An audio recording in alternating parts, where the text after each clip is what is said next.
মাস জরুরি কাজে গ্রামের বাড়িতে গিয়েছে, ও আর আসবে না। আর পিয়াস তো ছিল আমার শুধুই টাইম পাস। আমি তো ভালোবাসি তোমাকে।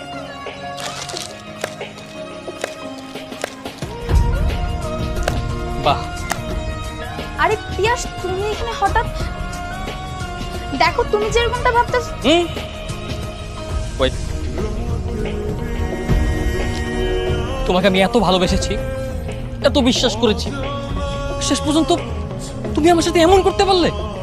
আরে আই এম সরি।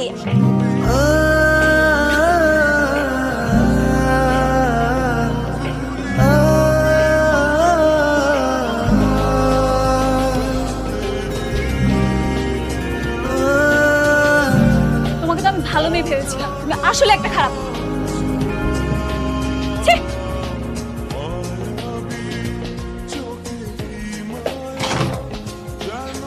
আসসালামু আলাইকুম, আপনার পার্সেল। Thank you.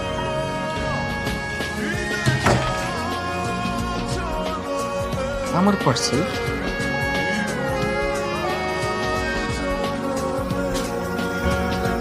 আরে এটা তো রং অ্যাড্রেস। এক্সকিউজ মি, পার্সেলটা আমার না।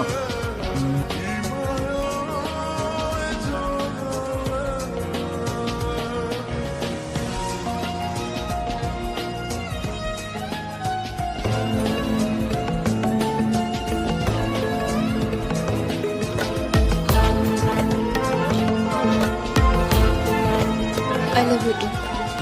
ভেবেছিলাম আমার বয়ফ্রেন্ড আমাকে ঠিক এভাবেই প্রপোজ করবে, কিন্তু না, সে আমার সামনে অন্য একটা মেয়েকে ঠিক এভাবেই প্রপোজ করেছিল। আরে তোমাকে বলেছিলাম না লামহা আজকে আসবে না। লামহা তো আমার টাইম পাস ছিল। আমি তো শুধু তোমাকেই ভালোবাসি। I love you. I love you two.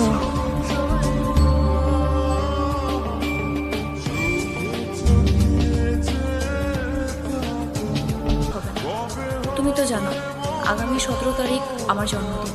আমি তোমার জন্য অপেক্ষা করব। আমি জানি তুমি আসবে। তুমি এসে আমাকে তোমার ভালোবাসাতে কাছে টেনেছে। আমি সারাদিন তোমার জন্য অপেক্ষা করব। যদি তুমি না আসো তাহলে আর কোনোদিনও আমি তোমার সামনে যাব না। একটা ঝামেলা হয়ে গেছে। তোর তো ঝামেলা লেগেই থাকে, এটা নতুন। এখন কি হয়েছে সেটা আগে বল। লামহা তো সেই যুগে বেস্ট ফ্রেন্ডের জন্য অপেক্ষা করবে। তাতে কি হয়েছে? তাতে কি হয়েছে মানে? ও চাচ্ছে যে বেস্ট ফ্রেন্ড যেন ওকে প্রপোজ করে। তো করতেই পারে। সেটা কিভাবে করবে? সেই ছেলে তো জানেই না যে লামহা ওকে ভালোবাসে, কারণ ওর কাছে তো ওর ডায়েরিটা নেই। সেই ডায়েরিটা তো আমার কাছে। কি বলিস?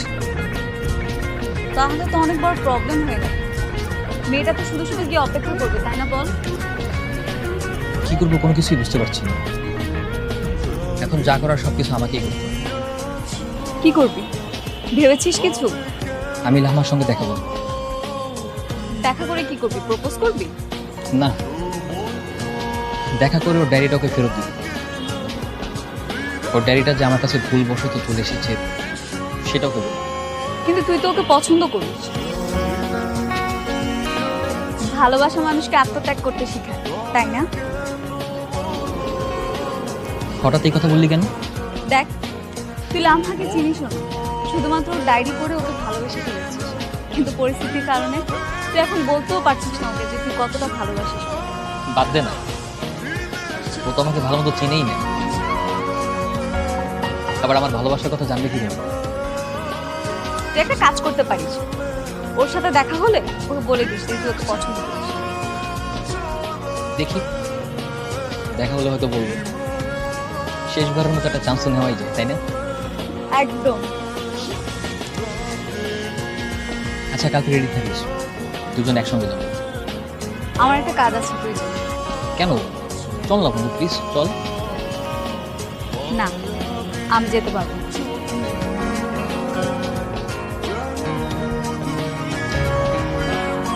আচ্ছা ঠিক আছে, যাবি না যখন কি আর করো, আমাকেই একা একা যেতে হবে। থাক।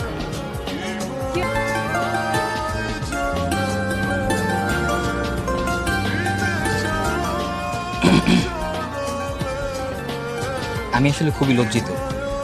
আপনি তো আমাকে চিনবেন না, তবে এতদিনে আমি আপনাকে খুব ভালোভাবে চিনে ফেলেছি।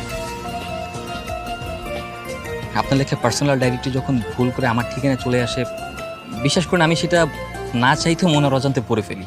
আমি সেটা ইচ্ছে করে পড়িনি। আমি ভেবেছিলাম ডায়েরির ভিতরে হয়তো কোনো নাম্বার বা কোনো অ্যাড্রেস লেখা থাকবে। আপনি তো জানেন না, আপনার কাহিনীর সঙ্গে আমার জীবনের অনেক মিল আছে। আপনার মতো আমিও ধোঁকা খেয়েছি। আপনার যেমন একটা বেস্ট ফ্রেন্ড আছে, তেমনি আমারও একটা বেস্ট ফ্রেন্ড আছে। ওর নাম মারিয়া। মারিয়াকে আমি আপনার ব্যাপারে সব কিছু বলেছি।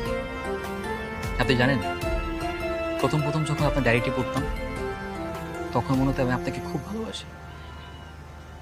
কিন্তু তারপর যখন আপনার বন্ধুত্ব আর বেস্ট ফ্রেন্ডের সঙ্গে কাটানোর সুন্দর মুহূর্ত সম্পর্কে জানতে পারি, তখন মনে হলো আমি আপনাকে না, আমার বেস্ট ফ্রেন্ড মারিয়াকে ভালোবাসি।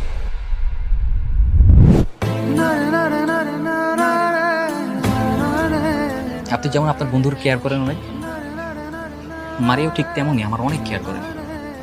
আমি জানি না মারিয়া আমাকে ভালোবাসে কিনা, তবে এতদিনে আমি ঠিকই বুঝতে পেরেছি যে মারিয়াকে আমি অনেক ভালোবাসি। আজকে আমি মারিয়াকে প্রপোজ করব। আর আই এম সরি, কারণ আপনার বেস্ট ফ্রেন্ড আজকে এখানে আসবে না, কারণ সে ডায়েরিটি পড়েনি। প্লিজ আমাকে ক্ষমা করে দিন। আর এই নিন আপনার ডায়েরি।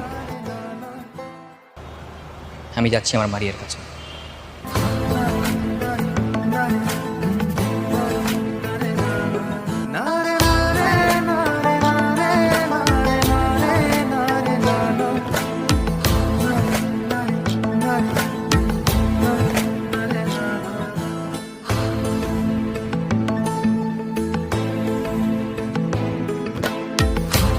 তুই তুই এখানে কেন? ওই ডায়েরিটা আমারই। আমি তোকে আমার মনের কথাগুলো বলার জন্য ওই ডায়েরিটা দিয়েছি। তুই আমাকে এতটা ভালোবাসিস? আজকে থেকে না, শুরু থেকেই তোকে অনেক ভালোবাসি আমি। এতটা ভালোবাসিস আগে বলিসনি কেন? হ্যাঁ, কি করে বলবো বল? কখনো কি দেখেছিস মেয়েদেরকে মনের কথা বলতে? কিন্তু তাই বলে তুই ডায়েরি লিখবি? কোনোভাবেই তো তোকে আমার মনের কথাগুলো বলতে পারছিলাম না, তাই ডায়েরির মাধ্যমে প্রকাশ করেছি। দেখ, আমি কত বুদ্ধ। ডায়েরি পড়ার সময় একবার তোর কথা মনেই হয়নি, বারবার শুধু অন্য একটা মেয়ের কথা মনে হতো। ডায়েরিটার উপর ওই মেয়েটার ছবি ছিল বলে তুই সবসময় মেয়েটার কথাই ভাবতি। অথচ দেখ, এই সিম্পল ব্যাপারটা আমি ধরতে পারিনি। দাম ভাইয়া। কি এখন কিভাবে দাঁড়িয়ে থাকবি নাকি আমাকে প্রপোজও করবি?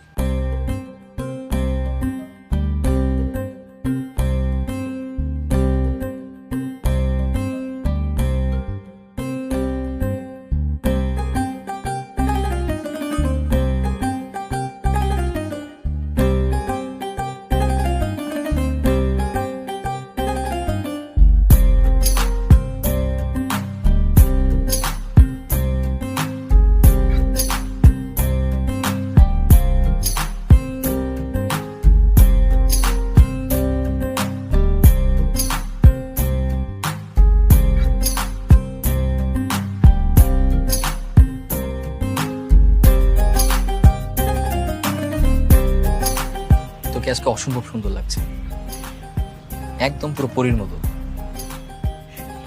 কেন, এর আগে কখনো সুন্দর লাগেনি? না, আগে তো সেভাবে লক্ষ্য করা হয়নি, সবসময় তো বন্ধুর নজরে দেখছি। এখন তো ভালোবাসার নজরে দেখছি, তাই অনেক বেশি সুন্দর লাগছে। আমি আগেও সুন্দর ছিলাম, তুই কখনো দেখিসনি। আচ্ছা ঠিক আছে, এখন দাঁড়িয়ে না থেকে চল, ওদিকটাই চল। এত শোন, এখন থেকে তুই আমাকে তুমি করে বলবি, আর আমিও তোকে তুমি করে বলবো। তোকে আর তুমি? কখনোই